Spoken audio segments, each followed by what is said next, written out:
주의 말씀은 내 발의 등이요 내 길의 빛이니이다. 아멘.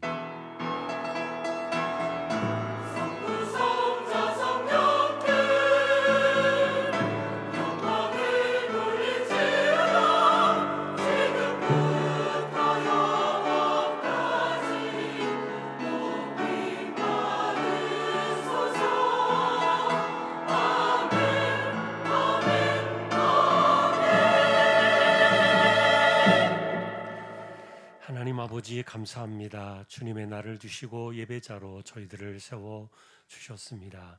성령께서 간섭해 주시고 예배를 또 주장해 주셔서 영과 진리로 예배케 하시고 하나님 홀로 영광을 받으시옵소서. 예배의 시종을 의탁합니다. 존귀하신 예수 그리스도의 이름으로 기도하옵나이다. 아멘.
전능하사 천지를 만드신 하나님 아버지를 내가 믿사오며 그 외아들 우리 주 예수 그리스도를 믿사오니 이는 성령으로 잉태하사 동정녀 마리아에게 나시고 본디오 빌라도에게 고난을 받으사 십자가에 못 박혀 죽으시고 장사한 뒤 사흘 만에 죽은 자 가운데서 다시 살아나시며 하늘에 오르사 전능하신 하나님 우편에 앉아 계시다가 저리로서 산 자와 죽은 자를 심판하러 오시리라. 성령을 믿사오며 거룩한 공예와 성도가 서로 교통하는 것과 죄를 사하여 주시는 것과 몸이 다시 사는 것과 영원히 사는 것을 믿사옵나이다. 아멘. 여호와께서 내 음성과 내 간구를 들으심으로 내가 그를 사랑하는도다.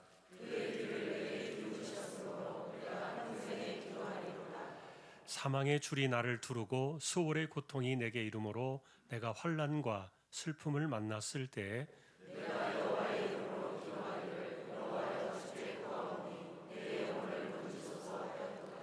여호와는 은혜로우시며 의로우시며 우리 하나님은 긍휼이 많으시도다.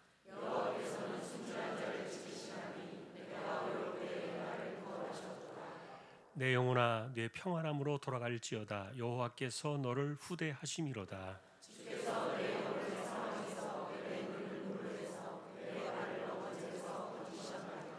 내게 주신 모든 은혜를 내가 여호와께 무엇으로 보답할까? 여호와의 모든 백성 앞에서 나는 나의 소원을 여호와께 갚으리로다.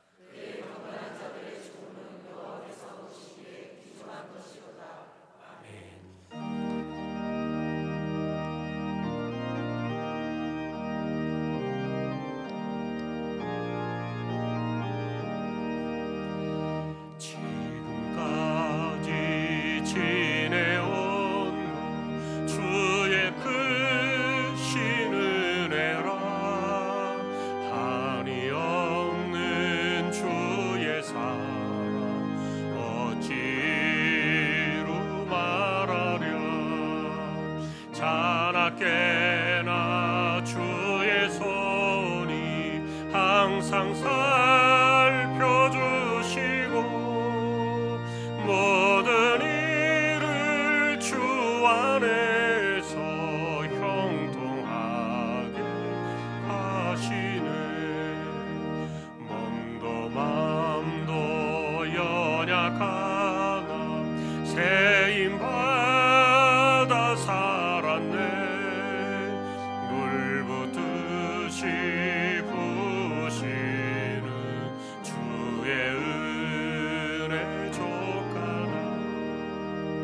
사랑 없는 거리에나 험한 산길에 맬 때 주의 손을 굳게 잡고 찬송하며 가리라.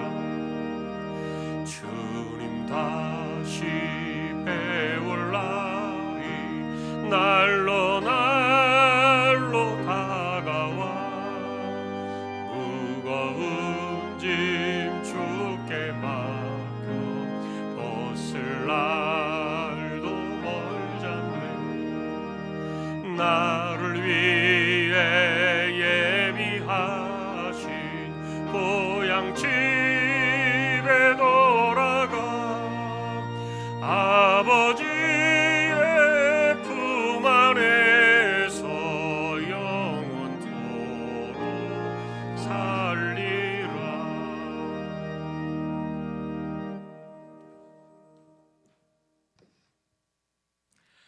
늘 우리 곁에 계셔서 항상 돌봐주시는 하나님 은혜에 무한 감사드립니다. 우리가 짊어지고 나아갈 모든 앞길 인도하시는 하나님을 굳건히 믿고 나아갈 때 계획되어진 모든 일들 순조롭게 이루어지게 하여 주옵소서.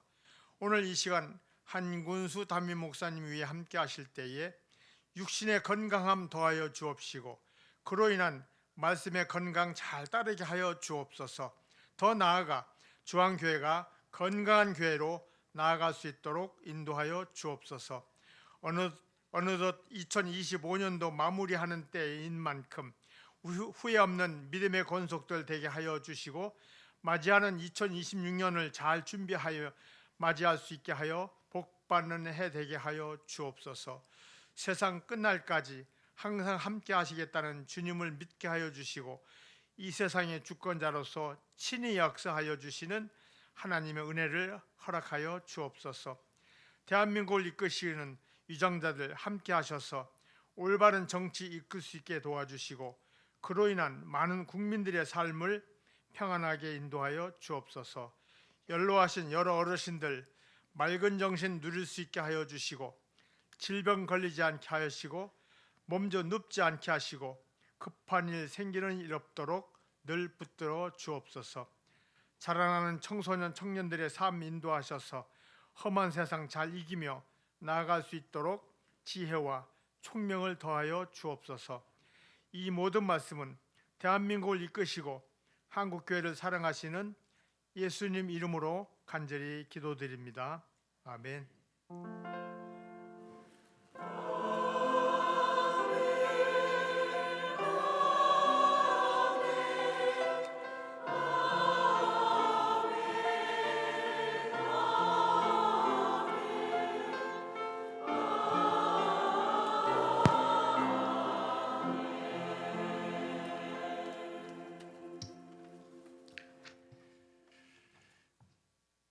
하나님의 말씀 오늘은 고린도후서 1장이 되겠습니다.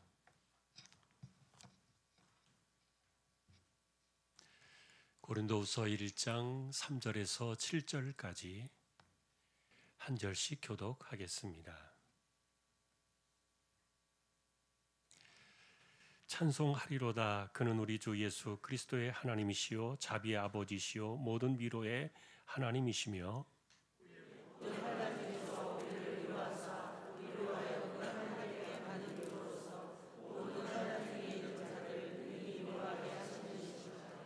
그리스도의 고난이 우리에게 넘친 것 같이 우리가 받는 위로도 그리스도로 말미암아 넘치는도다.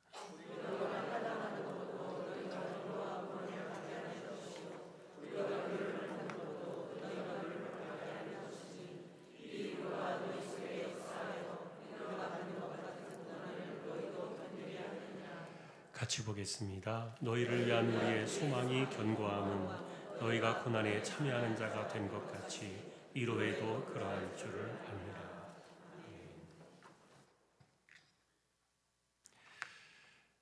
교회 소식입니다. 주보 12쪽 함께 보아주시기 바랍니다. 이번 주 성경 읽기는 데살로니가전서 1장에서 히브리서 10장까지가 되겠습니다. 몇 가지 가지만 말씀을 드립니다.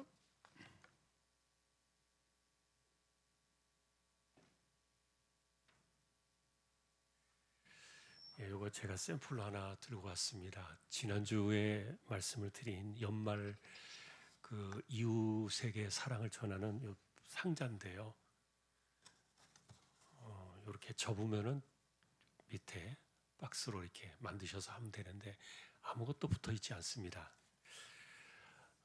그래서 여기 한 2만 원 상당의 그 물품들, 뭘 넣으면 좋으냐, 뭐 식료품, 생필품, 뭐 기타 내용들 여기에 박스 안에 이런 것들을 했으면 좋겠다 이렇게 내용이 들어 있습니다. 요거를 혹시 하실 수 있는 분들 가져가셔서 이렇게 채워다 주시면 교회에서 그 담당자들이 다시 물건을 재정리해서 잘 박스를 패킹하고 그리고 여기에다가 스티커를 붙여서 우리 교회 주변의 이웃들에게 이렇게 함께 나누려고 합니다. 오늘 이 박스가 준비되었는데요. 나가실 때 이렇게 하나씩 또 혹시 하실 수 있는 분들 가져가 주셔서 해주시면 좋겠습니다. 혹시 뭐 궁금한 게 있으면은 뭐 교회로 문의해 주시면 되고요. 그리고 지난번에 말씀드린 대로 연말에 이번에는 그 구제 박스, 그 희망 상자 이렇게 해서 10만 원 상당에 해당되어지는 그 박스는 따로 특별하게 이번에 30박스가 준비가 됩니다. 교회에서 20박스 하고 4층 카페팀에서 10박스 이렇게 해서 30박스는 저희 교인들에게 우리 성도들에게 그는 필요한 분들에게 나눠줄 거고요. 이것은 지금 우리 주변의 이웃들, 교회 주변에 있는 분들에게 나눠줄 그런 상자입니다. 좋은 마음을 가지고 함께 이렇게 해주시면 좋겠습니다. 네, 그리고 또 이제 연말 정산에 이제 필요한 기부금 영수증, 정산 서류 필요하신 분들 또 때가 되었죠. 사무실에 신청해 주시면 되겠고요. 예, 그리고 오늘 오후 예배는 성경연구원 종강 예배로 드리게 되겠습니다. 그리고 또 소그룹 하나 광고를 드립니다. 5층의 다목적실로 공간이 다시 리모델링 돼서 준비가 잘 되었는데 여자 풋살 소그룹 요 공간에서 할 수 있는 분들 모집합니다. 남자들은 안 되고요. 여자들만 이렇게 해서 연령 상관없이 오셔서 소그룹을 모집해서 운영을 할 생각입니다. 문의는 김종수 집사님에게 해주시면 되겠고 또 교회 게시판에 신청하셔서 같이 함께 또 좋은 건강의 시간 나눔이 되었으면 좋겠습니다. 예, 다른 내용들 또 이사하신 가정 주보 참조해 주시면 되겠고요. 오늘날의 광고는 우리 화물 이종순 권사님 사업장 소개되었습니다. 또 기도를 부탁드립니다. 이제 하나님 앞에 예물을 드리는 시간입니다. 정성껏 준비하신 예물을 하나님께 드리겠습니다.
하나님 아버지 감사합니다.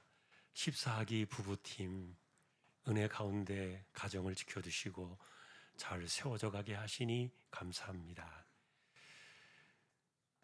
오늘도 믿음으로 하나님의 것을 구별하여 드렸습니다. 주일원금 10의 1조입니다. 목적을 따라 선교, 구제, 장학, 또 보이지 않는 가운데 드려지는 낙헌 예물 있습니다. 또 여기에 감사를 드립니다.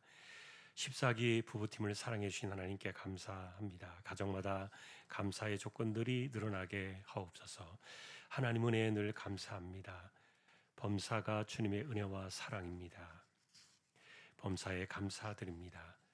은혜 가운데 순조로이 진행됨에 감사하며 건강 지켜주심에 감사합니다. 새 차를 구매하게 하신 하나님 감사드립니다. 운전 중 항상 안전을 지켜 주옵소서. 아들 생일 감사합니다. 꿈과 비전이 있는 그런 청년이 될 수 있도록 은혜 내려 주십시오. 날마다 최선을 다하는 삶이 되게 인도하여 주옵소서. 딸의 1년간의 호주 생활을 안전하게 지켜주시고 하나님을 만나게 하신 사랑과 은혜에 감사합니다. 딸의 인생이 주님을 바라보고 섬기며 사랑이 많은 자리로 인도하실 것을 믿으며 감사를 드립니다. 주신 은혜에 감사합니다. 말씀이 삶이 되는 삶을 살아가며 주님의 뜻을 이루어가는 통로가 되게 하옵소서. 가족 건강 지켜주셔서 감사합니다. 주님이 지켜주신 가운데 아들이 졸업식을 하게 하심을 감사하며 언제나 말씀 안에서 자라가도록 지켜주옵소서. 주안교회로 인도하시고 등록하게 하심에 감사드립니다. 한 해 동안 지켜주시고 보살펴 주심에 감사드립니다. 오로지 주님만 바라보며 살아가게 하심을 감사드립니다. 오늘도 우리의 손길입니다. 중심을 보시는 하나님 감사합니다. 한 해가 지나고 있습니다. 지켜주심에 감사하고 다가오는 26년도에도 은혜 가운데 승리하는 저희들 모두 되게 하여 주옵소서. 조항의 가족들 언제나 기도의 무릎으로 하나님만 신뢰하고 또 이마에 땀 흘려가며 성실하고 부지런하게 살아가는 삶의 현장에 복을 내려주시고 은혜의 손길로 함께하여 주옵소서. 존귀하신 예수님의 이름으로 감사하며 기도 올리옵나이다. 아멘.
마음이 가난한 자는 하늘나라 얻으리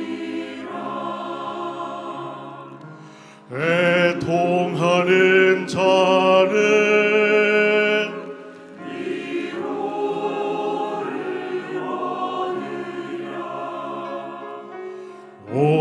온유한 자는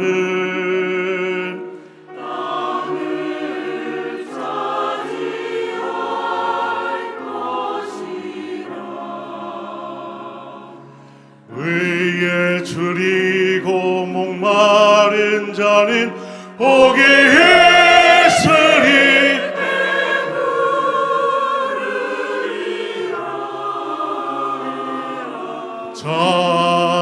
자비로운 자들은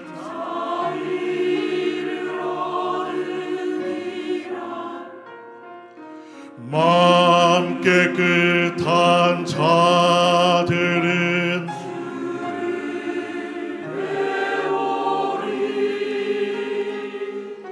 화평케 하는 자는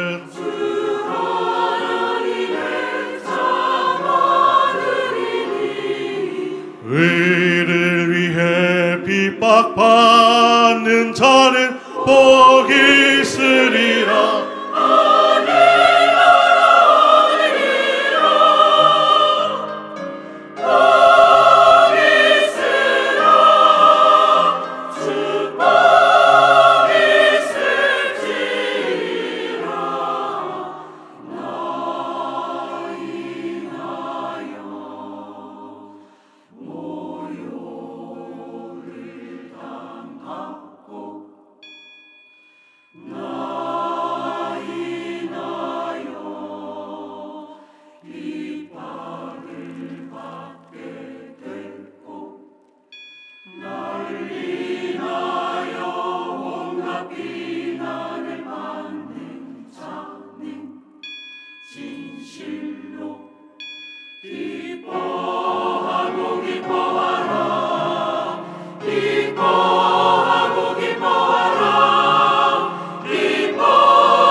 할렐루야. 하나님 감사합니다. 찬양으로 섬겼습니다. 약속의 말씀을 따라 하늘의 상이 큰 믿음의 길을 걸어가는 저희들 모두 되게 하여 주옵소서. 말씀 앞에 서는 시간입니다. 부족한 종과 저희 모두에게 성령께서 말씀으로 충만하게 임재하여 주옵소서. 존귀하신 예수님의 이름으로 기도합니다. 아멘.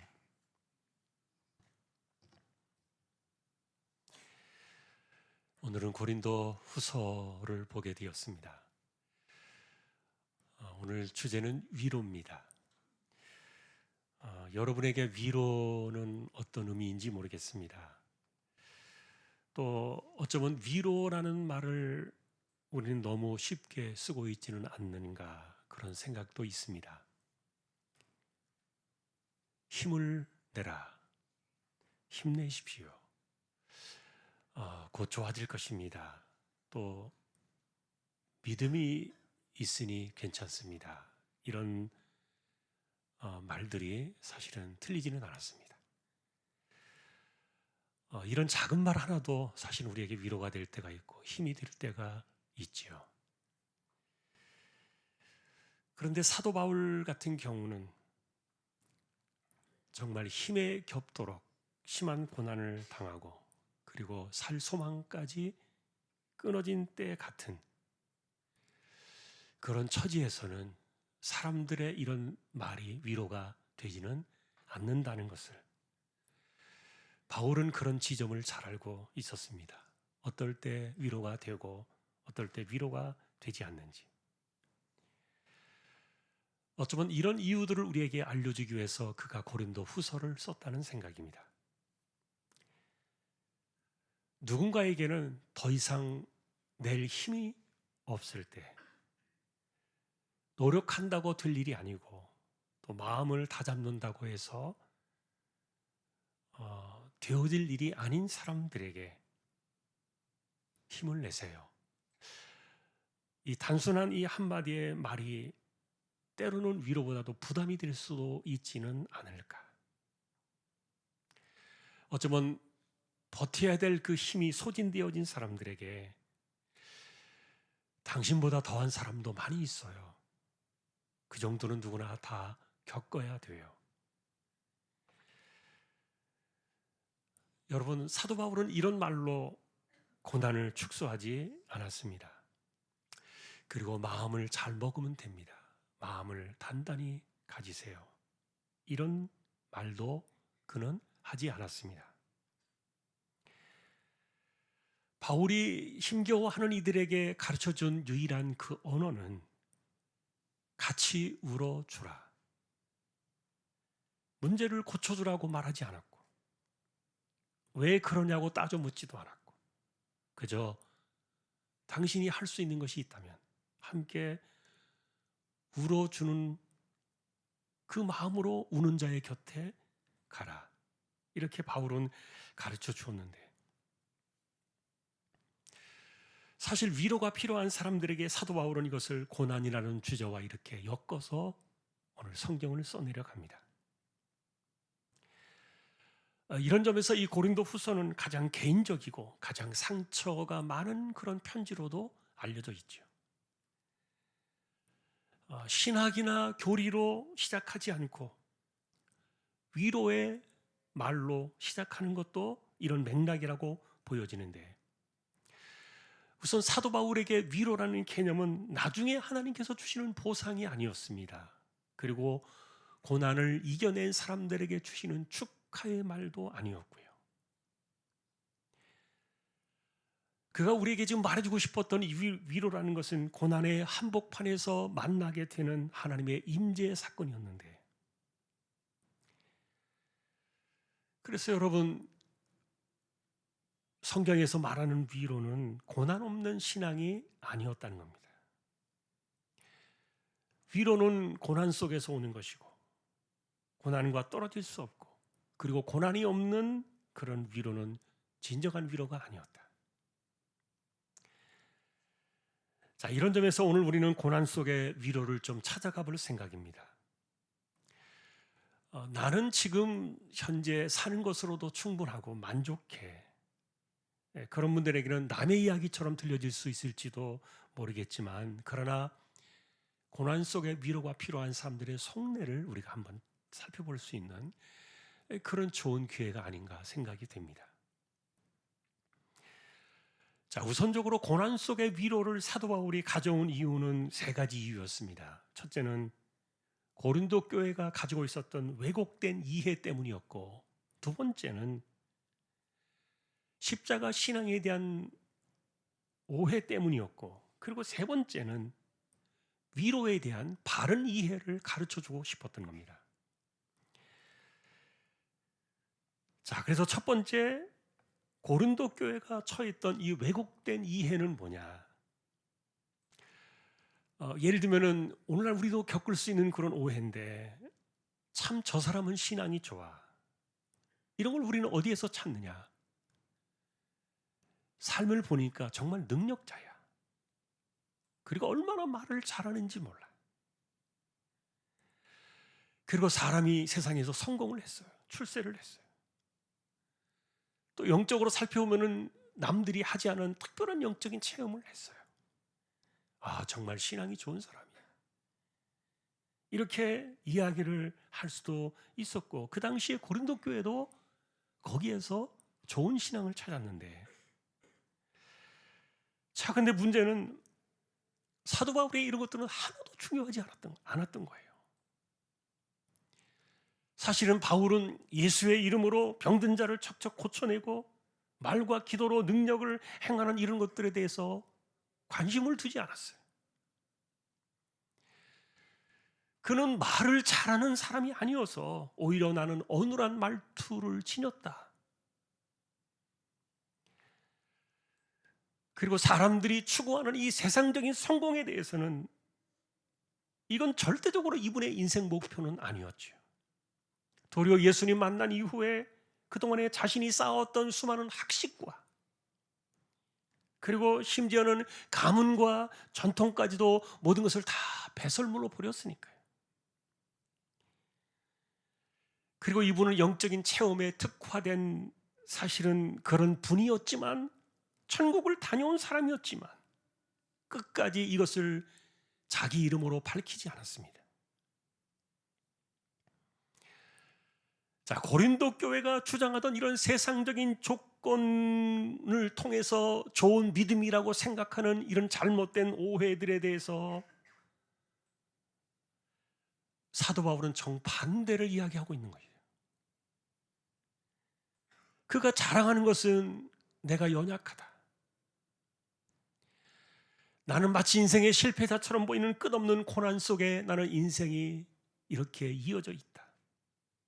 심지어는 내가 살 소망까지 끊어진 그런 상태들을 많이 겪고 있다. 고린도 교회의 가치로 바라볼 때는 이게 부끄러운 일이고 창피한 일이고 믿음 없는 사람들이 가는 것처럼 보여지는 그런 왜곡되고 초라한 모습이었지만, 그러나 바울은 이게 내 인생의 자랑이다. 그러면서 진짜 예수 세상의 가치를 그는 이야기를 해주고 싶었던 거죠. 자, 오늘 그것이 고난 속에 찾아오는 위로라는 주제로 이런 잘못된 환상을 깨뜨리기 위해서 그는 이 성경을 쓰기 시작했던 것이죠. 두 번째는 십자가 신앙에 대한 오해가 있었습니다. 여러분, 고린도 전서와 후서에서 사도 바울이 반복적으로 밑바닥에 깔아놓은 두 개의 주제가 있습니다. 하나는 십자가였고 또 하나는 부활이었습니다. 그리고 그는 분명하게 이야기합니다. 십자가는 고난이었고 부활은 영광이었다. 자, 그런데 불행하게도 이 고린도 교회는 고난이 없는 영광만을 추구했던 것이죠. 그러다 보니까 십자가의 신앙도 시들해졌고요. 오직 영광만을 신앙의 최고봉처럼 달려갔던 것인데, 자, 그러다 보니까 자신이 갖고 있는 학식을 자랑을 하고, 그리고 훌륭한 명품 가문이라는 것을 자랑을 하고, 자기의 신분을 자랑하고 연륜과 전통을 자랑하는 것이 신앙의 영광이라고 여겼었는데, 바울 역시 예전에는 그랬죠. 그런데 그는 그 반대를 말합니다.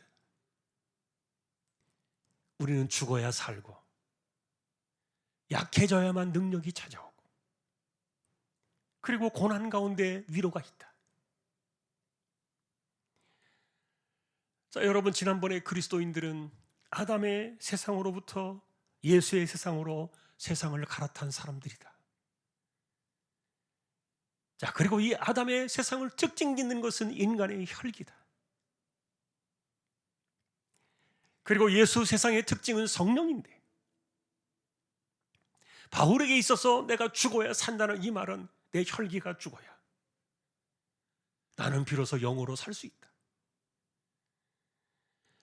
그러니 이렇게 여전히 혈기가 툭툭 튀어나오는 이런 인생을 살아가면서 내가 성령으로 살고 있다고 생각하는 착각을, 이걸 고쳐야 된다. 자, 바울은 그래서 날마다 자신을 죽인다고 이렇게 이야기했던 것은 자기의 혈기를 죽이려고 했던 것이죠. 또한 여러분, 내가 약해져야만 주님의 능력이 내게 찾아오는 이런 방식을 바울은요, 자기 인생 속에 있었던 고난의 가시를 통해서 짚어냈습니다. 왜냐하면 기도를 해도 고쳐주시지 않는 고질병이 있었는데, 이 아픔의 가시 때문에 도리어 그는 나의 약함을 배우고, 그리고 이것 때문에 내가 주님을 의지하는 방식을 배웠다. 그래서 이 아픔의 가시는 내가 기도할 때마다 능력의 주님을 만나는 그런 시간이 도리어 되었다. 자, 그러면서 고난 속에 찾아오는 위로라는 큰 주제를 그는 가져왔다는 겁니다. 자, 이것은 십자가의 길을 지나서 부활의 영광으로 들어가신 예수님처럼 우리가 만나는 그 위로라는 은혜는 고난 속에서 만날 수 있다는 것이었어요. 세 번째는 위로에 대한 바른 이해를 남겨두고 싶었는데, 그 당시나 지금 우리 여전히 비슷한 생각을 갖고 있을 거예요. 고난이 사라지는 것, 고난이 없어지는 것이 위로의 은혜라고 생각할지 모르겠어요. 그래서 대체로 우리는 고난이 없는 세상을 기도합니다.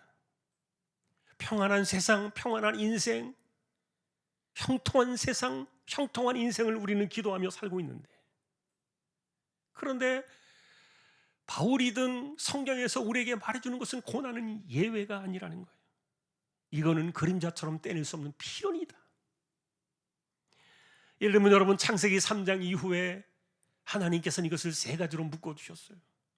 첫째는 이제 인생들은 수고해야만 살아남을 것이다. 두 번째는 이 땅에는 하나님의 나라와 마귀의 세상과의 긴장 관계가 있을 것이다. 그 속에서 등살이 터지는 것은 인간이었고요. 세 번째는 인생은 죽어서 흙으로 돌아갈 것이다.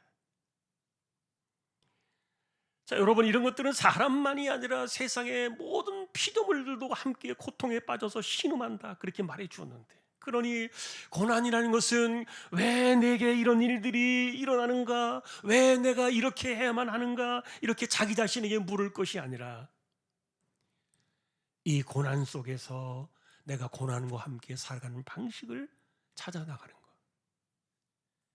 이게 바로 고난 속에서 위로를 만들어가는 바른 이해였는데요.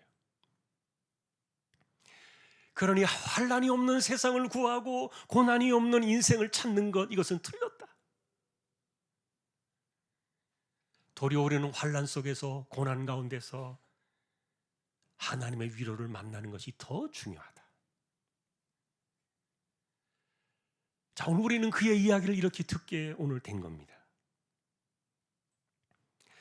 자, 이런 점에서 위로는 인간을 이해해야만 찾아갈 수가 있다고 보는데, 여러분, 우리는 늙고 병들어 가고 상실하고 실패하고, 그리고 관계 속에서 상처를 받는 존재로 평생을 살아갑니다. 피할 수 없는 이와 같은 고난을 인생의 그림자처럼 달고 살아야 되는데, 이것을 떼달라고 해가지고 되는 것이 아니라는 말입니다. 고난을 피할 수 있다는, 신앙이 좋고 기도를 하면 고난은 회피되어질 것이다라고 말하는 것은 잘못된 환상이다. 그러니 여러분, 오늘 이야기를 통해서 여러분이 혹시 혹을 때려고 왔다가 혹을 더 붙이고 가는 그런 느낌이 들지도 모르겠습니다만,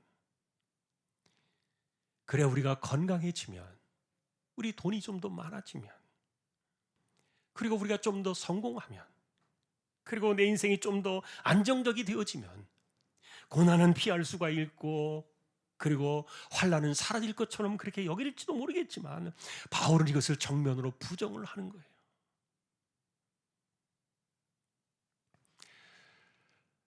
바깥으로는 다툼이 끊이질 않는 세상을 보고, 다툼과 갈등이 많은 세상을 바라보면서 우리는 그 안에서 살아가야 하고, 그리고 안으로는 언제나 염려와 두려움이 넘치는 세상을 우리는 살고 있다. 그러니 건강하면, 내가 환경이 좋아지면, 내가 좀 더 부유해지면, 내가 좀 더 성공하면은 이렇게 불안함과 이 두려움들은 사라진다고 세상은 말하고 있지만 바울은 아니야라고 말하는 거예요. 자, 그러면서 바울이 우리에게 가르쳐주는 것은 이런 겁니다. 하나님의 아들을 생각해보자. 그분이 육신을 입고 이 땅에 오셨을 때 우리가 겪어야 되는 이와 같은 이 인생의 고난을, 그분이 만일에 고난을 지우려고 오셨다면 우리 역시 그렇게 되어질 것이지만, 그러나 그분조차도 이 땅에 계셨을 때 고난을 고스란히 받지 않으셨느냐.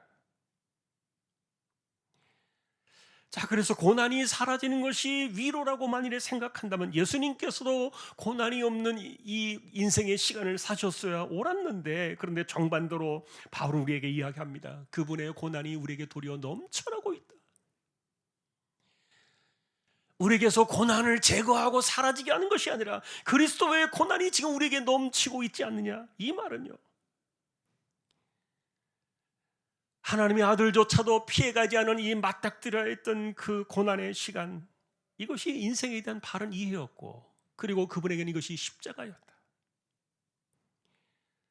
마지막까지 그리스도는 고난이라는 십자가를 스스로 택하셨고, 하나님의 아들이셨지만 이 고난을 제거하지 않으시고 고스란히 순종하심으로 우리에게 본을 보이셨다 그랬습니다.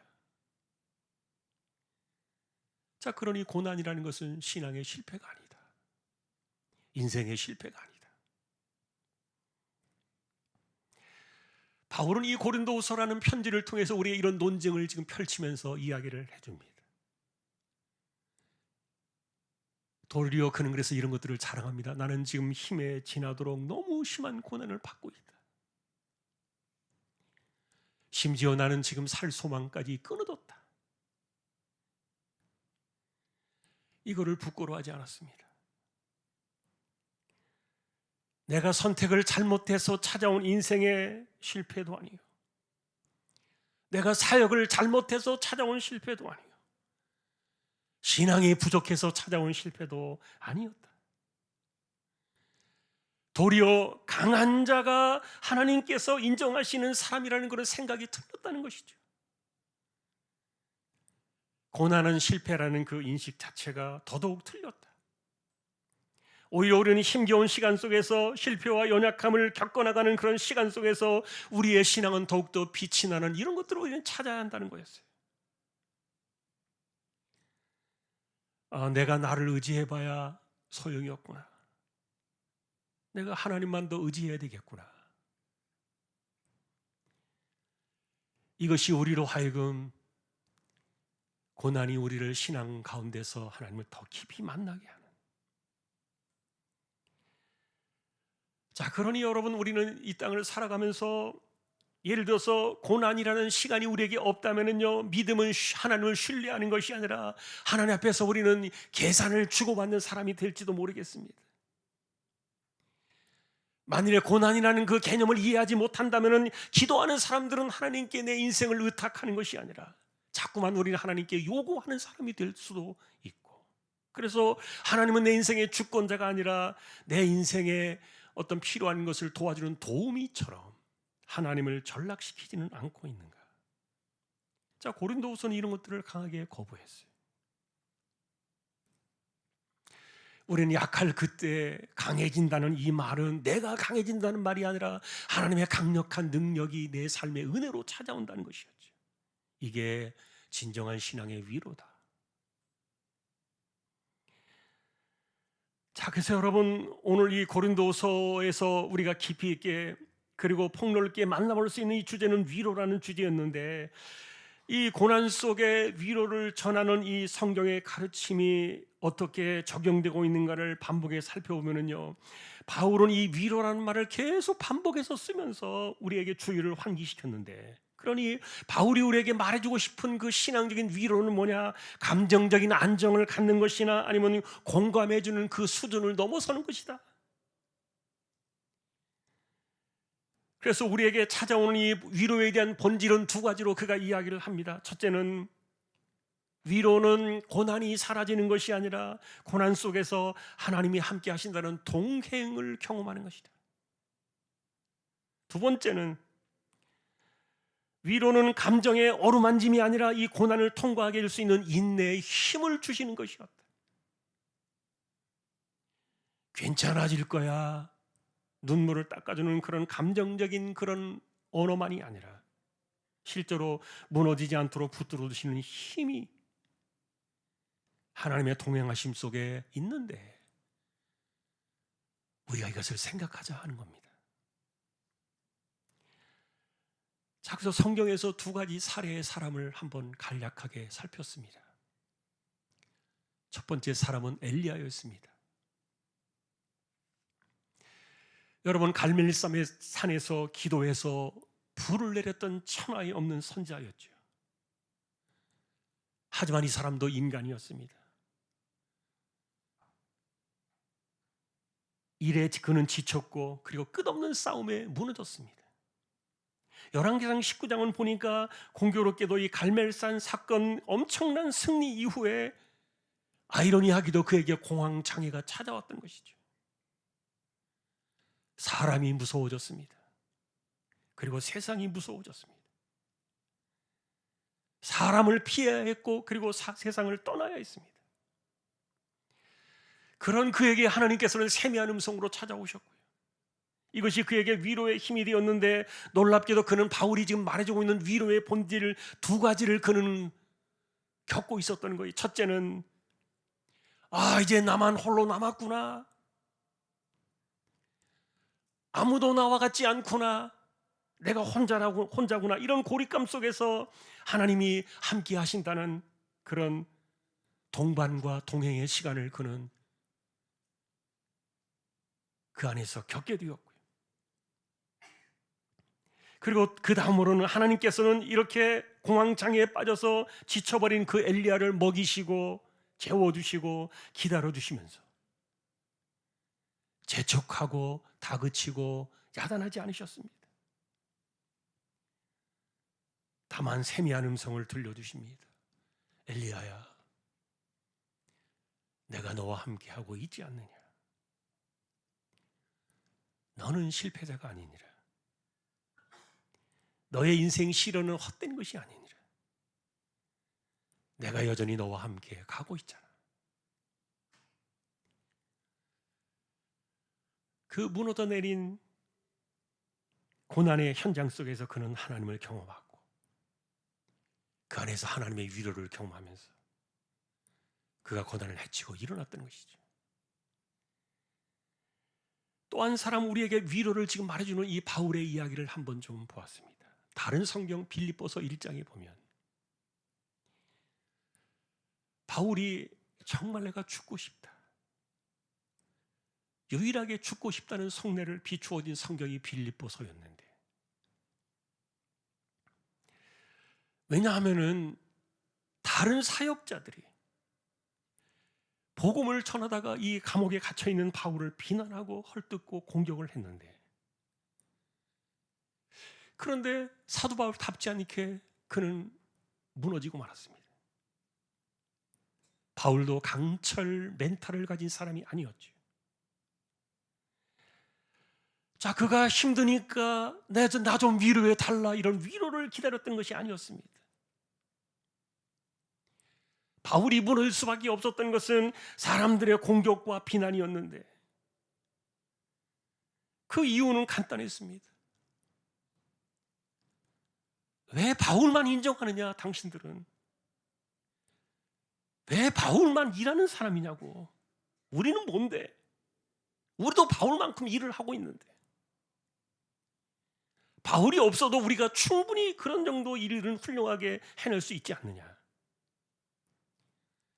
시기 질투하면서 바울을 공격했던 그런 말들 때문이었는데, 그래서 바울은 솔직한 심정을 이야기합니다. 정말 내가 이렇게 힘겹게 일을 하고 내가 이렇게 평생을 헌신하면서 옥에 갇히기까지 했는데 내가 이런 비난을 받아야 되고 내가 이런 욕을 먹어야 되느냐. 정말 떠나고 싶다.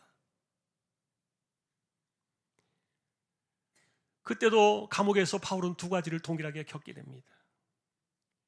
첫째는 이런 시련을 통해서도 주님께서는 영광을 받으신다는 임재의 경험을 그는 하게 되었고,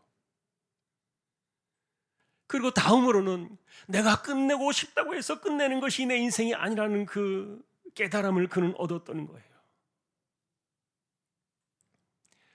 내가 이렇게 인생을 다 바쳐서 사역을 하고 헌신한 이 가치는 내가 욕을 안 먹는 일이기 때문에 하는 것이 아니요, 내가 인정을 받기 때문에 내가 하는 것이 아니다. 내가 욕을 먹든 인정을 받지 못하든 사람들이 나를 비난하고 공격을 하든 나의 이 사역을 통하여 그리스도만이 존귀하게 될 수 있다면 내가 살든지 죽든지 나의 시간은 그분의 것이 아니냐. 그래서 사도 바울은 내가 살든지 죽든지 내 안에서 그리스도만이 존귀하게 되기를 원한다. 자기가 세상에 있어야 될 이유를 나 때문이 아니라 그분 때문이라는 것을 생각하면서 감옥 안에서 깊은 위로를 받았던 빌립보서 1장의 내용을 우리가 만날 수 있어요. 자, 그래서 그리스도인들의 이 시각은 고난이라는 것은 괜찮아질 거야 막연하게 낙관하는 그런 것들이 아니라는 겁니다. 이것은 내가 평생을 달고 가야 되는 내 인생의 그림자인 거예요. 그리고 이 중요한 것은 이 고난의 시간 속에서 여전히 함께 하시는 하나님과, 그리고 이와 같은 인생의 고난에도 불구하고 내가 살아야 될 그 이유를 쥐고 계신 그 하나님께서 나를 위로하시고 견딜 수 있는 힘을 주신다는 것. 그래서 사도 바울은 그래도 고난을 당하는 사람들에게 공동체를 향해서 이렇게 한마디를 던졌습니다. 하지만 그리스도인들이 주목해야 될 것은 고난은 한 개인만의 시련이 아닙니다. 그들만의 시련으로 내버려 두지 마세요. 이 사람을 지켜보는 공동체가 함께 지켜줘야 합니다. 예를 들면 여러분, 제가 예전에도 그런 말씀을 드린 적이 있어요. 제가 대표로 기도를 합니다. 그럼 여러분들이 아멘 그러잖아요. 그럼 여러분들도 기도를 드린 거예요. 그래서 우리는 아멘으로 참여하는 기도 공동체다. 그러니 고난을 당하는 사람들이 있다면 그 고난을 공동체에 공유하라. 이것을 감추지 말고 부끄러워하지 말고 이 고난을 기꺼이 공동체에 꺼내놓으라. 그러니 고난은 혼자 가는 길이 아니라 우리가 같이 가는 길이요, 함께 이겨나가야 되는 그런 길이기 때문에, 그래서 고난을 지나간 사람은 또 다른 고난의 길을 겪어가는 사람들에게 같은 위로의 힘이 되어야 한다는 이런 말들은 공동체성이었던 거예요.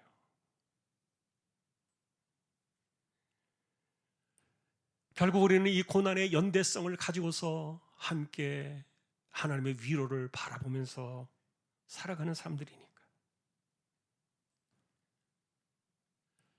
인생에 지친 사람들, 특별히 사역을 하고 좋은 일을 하면서도 욕을 먹고, 사람들은 끊임없이 그런 말들을 멈추지 않을 겁니다. 우리가 교회를 향해서 제발 일하는 사람들을 위해서 비난하지 마세요. 뒤에서 수군거리지 마세요. 그들이 얼마나 힘겹게 자신의 인생을 들이며 살고 있습니까?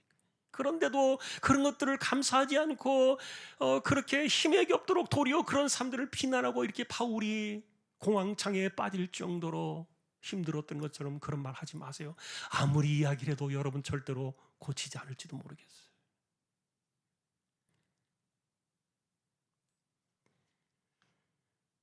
그래서 사도 바울은 사람들 향해서 제발 그런 소리 하지 마세요 이렇게 말하기 전에 우리에게 참는 법을 먼저 말해준 거예요. 위로의 하나님께서 힘을 주실 겁니다.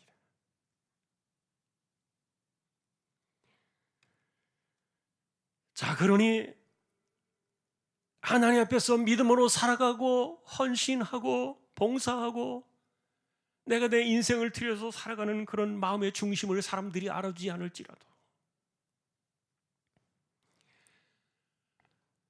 그럴 때에도 우리는 그런 말들을 멈추지 않는 사람들을 비난하고 그들을 공격하기 전에 참는 힘을 기르세요. 하나님이 함께 하시지 않습니까? 자, 여러분, 그러니까 우리가 또 깊은 장애에 빠지거나 아니면은 때로는 질병 속에 빠져가지고 힘들어 할 때, 내가 인생 실패자인가? 내가 지금까지 뭘 위해 살아왔는가? 이렇게 생각할 수 있는 그들을 향해서도 당신은 실패자가 아닙니다. 믿음이 깨져서 이런 일들이 찾아온 것이 아닙니다. 도리어 그런 가운데서 하나님을 만날 수 있습니다. 그리고 그런 것들을 이길 수 있는 힘을 주시는 하나님의 위로를 경험하십시오. 자, 그래서 고린도후서를 통해서 우리에게 전해주는 이 위로의 그 힘은 고난을 없애주기 위해서 기도하라는 말이 아니었습니다. 고난 가운데서도 내가 믿음을 놓지 않고 하나님을 붙들 수 있는 은혜의 힘을 경험하라는 것이었어요.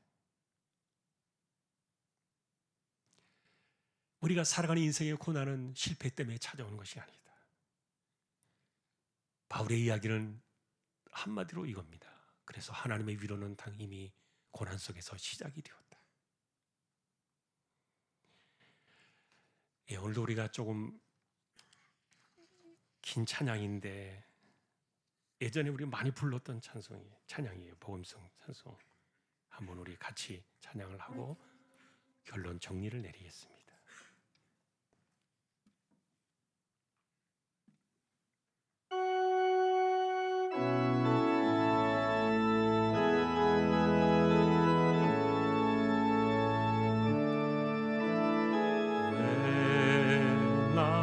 겪는 고난이냐고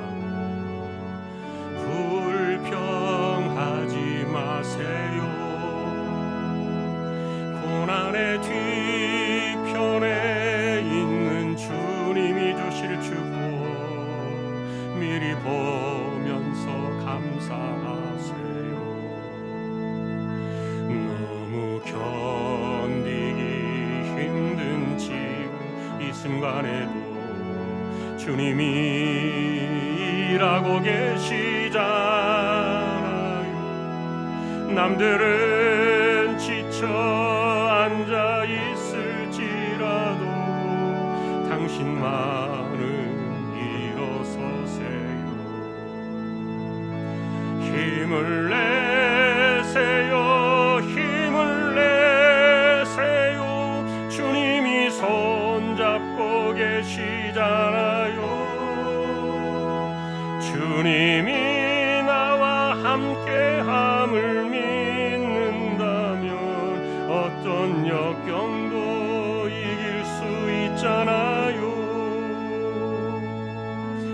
왜 이런 슬픔 찾아왔는지 원망하지 마세요. 당신이 잃은 것보다 주님께 받은 은혜 더욱 많음에 감사하세요. 너무 견디기 힘든 지금 이 순간에도 주님이 일하고 계시잖아요. 남들은 지쳐 앉아 있을지라도 당신만은 일어서세요. 힘을 내세요. 힘을 내세요. 주님이 손잡고 계시잖아요. 주님이 나와 함께함을 믿는다면 어떤 고난도 견딜 수 있잖아요.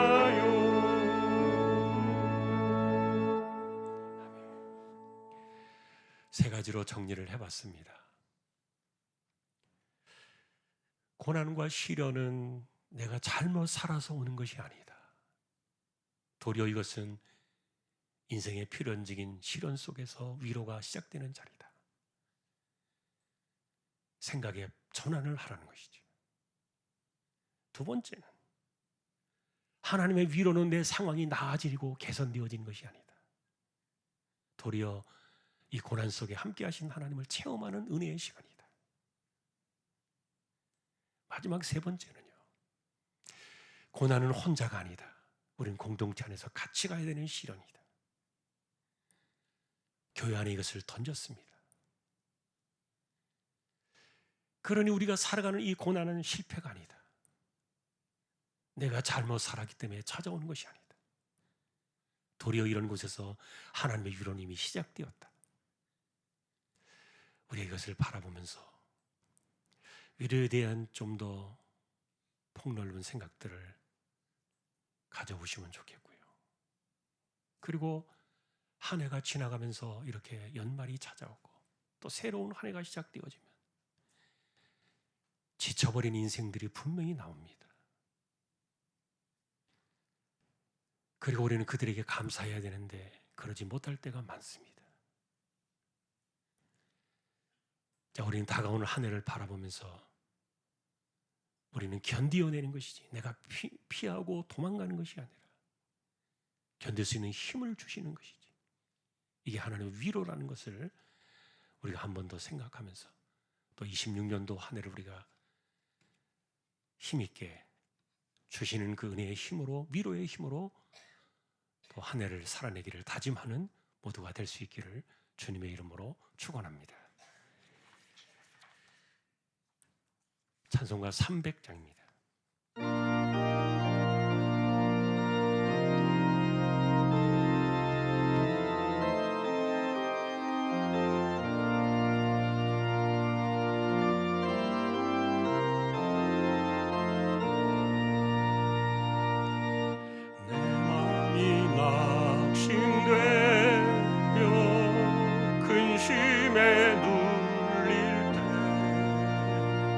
주께서 내게 오사 위로해 주시네.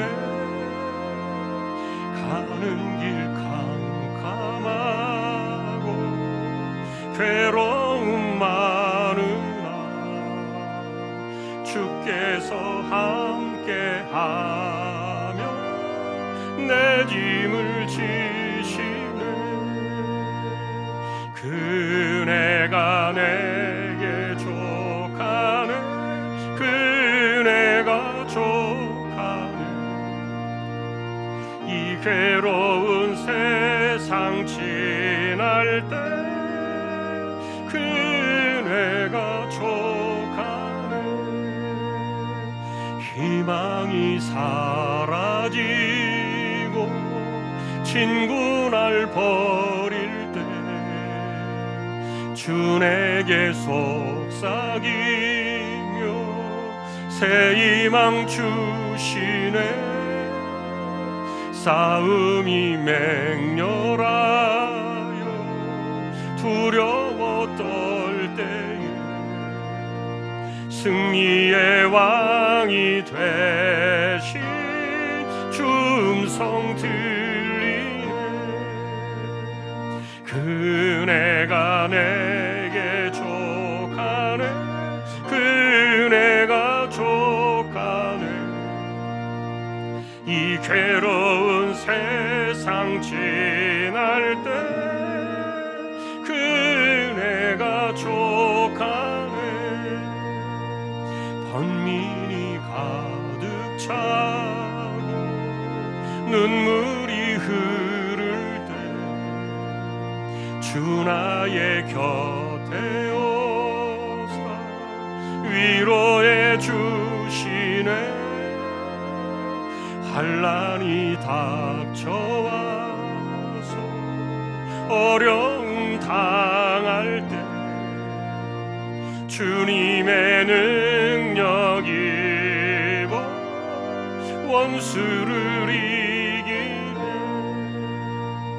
은혜가 내게 족하네 그 은혜가 족하네 이 괴로운 세상 지날 때 그 은혜가 족하네. 아멘. 우리 함께 기도를 드립시다.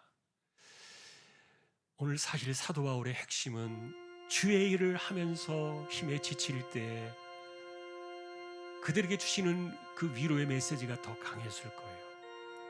우리는 이것을 좀 더 폭넓게 인생 속에서 고난 가운데 하나님을 경험하는 그 위로의 시간을 만나라 이렇게 우리가 만나게 되는데, 오늘 우리가 기억해야 될 것은 내가 힘겹다고 도망가는 것이 아니다, 피해가는 것이 아니라 그것을 오히려 지나가도록 힘을 얻는 것, 이것이 위로의 신앙이고 우리의 참된 믿음이라는 것이죠.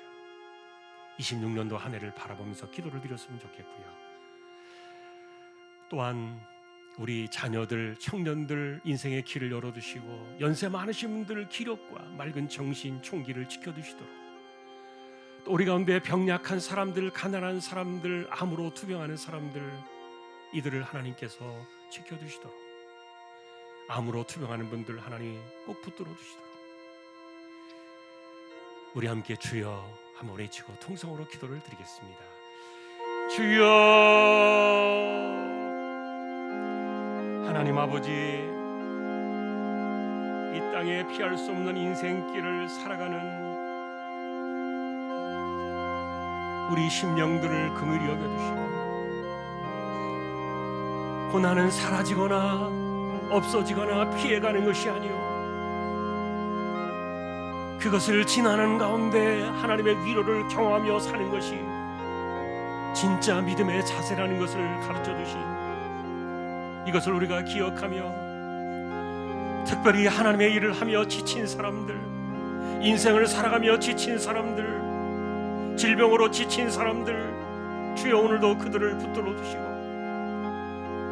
그것을 지나가는 힘을 하나님의 위로와 하나님의 동행하심의 그 은혜를 통하여 감당할 수 있도록 힘을 주시고, 올 한 해를 지켜주신 것처럼 26년도 한 해에도 이와 같은 위로의 힘으로 이 세대를 살아내며 고난 가운데 함께 하시는 하나님을 찾아가는 믿음의 사람들이 되게 하여 주옵소서. 고3 친구들, 우리 자녀들, 청년들에게 인생의 길을 열어두시고, 연세 많으신 분들 기력을 붙드시고 맑은 정신과 총기를 지켜두시며,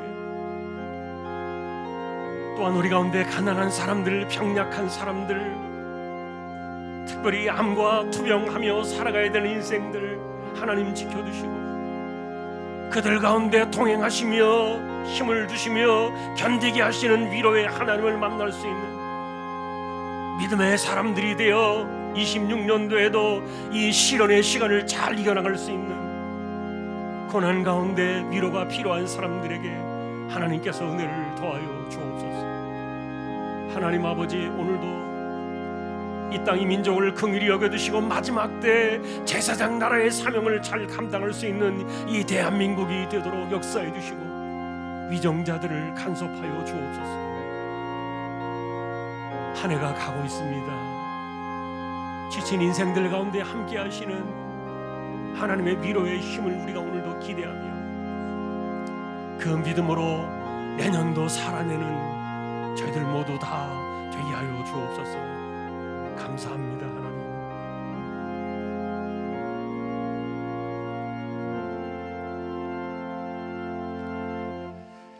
일어나셔서 축도로 예배를 마치겠습니다.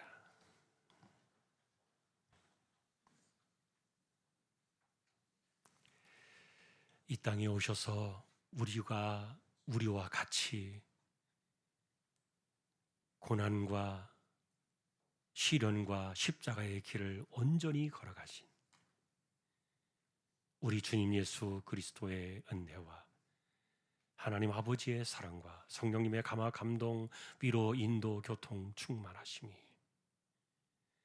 지친 사람들, 질병에 힘겨운 사람들, 마음과 그리고 생각과 수많은 정신에 파묻혀 힘겨운 시간을 바라보아야 할 이들에게 고난 속에 함께 하시는 하나님을 경험하고 그 안에서 위로의 힘으로 26년대에도 힘겹지만 잘 살아내기를 원하는, 믿음으로 이겨나가기를 원하는 우리 모든 심령들, 주왕의 가족들 위해 이제로부터 영원까지 함께 있을지어다. 아멘.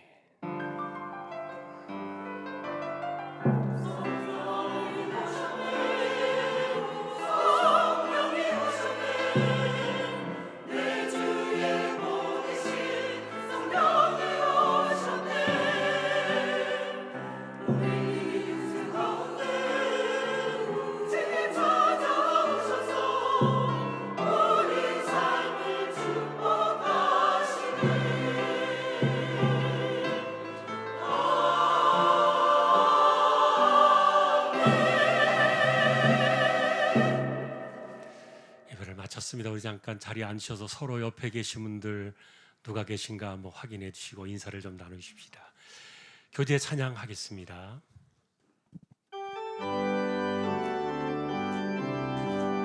예수 안에서 우리와 목됐네. 예수 안에서 우리와 목됐네. 하나님의 영광 함께 누릴 소망 있네. 예수 안에서 우리와 목됐네. 예수 안에서 우리 사랑하네. 예수 안에서 우리 사랑하네. 하나님의 영광 함께 누릴 소망 있네. 예수 안에서 우리